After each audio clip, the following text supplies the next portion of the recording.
ఇంద్రియములకును ఇంద్రియ యథార్థములకును సంబంధించిన రాగద్వేషాలను నియంత్రించుటకు కొన్ని సిద్ధాంతాలు కలవు. ఆత్మ సాక్షాత్కార మార్గమునకు అవి ఆటంకములచే మానవుడు అట్టి రాగద్వేషాలకు వశం కాకూడదు.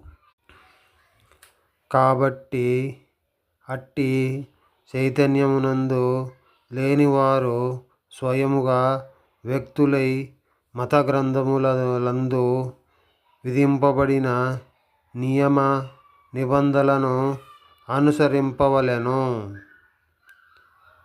హరే కృష్ణ హరే రామ హరే కృష్ణ.